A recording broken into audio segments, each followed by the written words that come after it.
sort of people do you particularly like working with? I work a lot with coaches and motivational speakers. That's one of the niches that I work with my solopreneurs. The bigger companies I work with, they've got marketing departments. Their brands are much more established, and it's a different way of approaching them. But for the solopreneurs, what I found, if people don't like being photographed, that is a bottom line, really. Even if they are fashion conscious or stylish, they don't generally like being photographed. What I'm good at is making people feel at ease. That's what people tell me. Yeah. So yeah.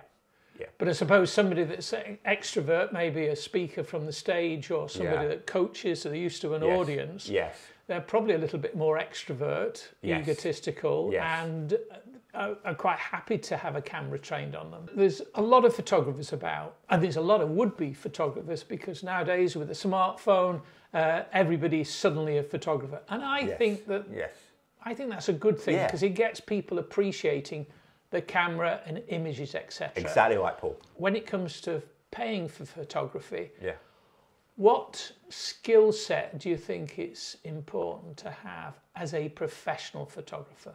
When I work with my clients, I'm with them for about 3 hours for my branding clients.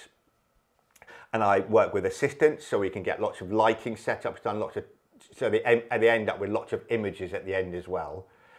Maybe from a shoot, it might be 50 or 60 images that they can use. The most important part, the biggest skill you can have as a photographer is coming up with ideas. And it's the hardest thing, really, is to come up with ideas. And people say, how do you get ideas? Isn't that where your experience comes in? Because you've done so many photo shoots. Yeah. Yes, exactly. And you just see things that other people don't see. Exactly right, Paul. But it's not just because it takes a long time. Let's not say, oh, just because you're old, you're going to have more ideas. No. But certainly it's being aware of the world, looking at things, looking at movies, looking at magazines, obviously, going to exhibitions, obviously, but just being open to gathering information and gathering ideas. Yeah. My tagline is I create aspirational photography for inspirational people. I think people, there's a lot of space out there for taking pictures with your cell phones, that casual approach, but there's also, I believe, space for creating images, an image bank of photographs that make you look aspirational. Yeah. So, yeah, I think looking more polished, I think, that's what I bring to the table, making people look more polished. And I think you've got to that takes a little bit of skill. And I think you've got to, if you're a coach or a motivational speaker, you've got to get the right people working with you who understand your vision.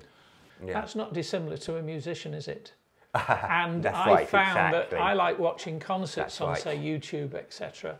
And I think the different angles that people show bring that performance alive, even though it's mainly music, even though it's mainly speech. Yeah.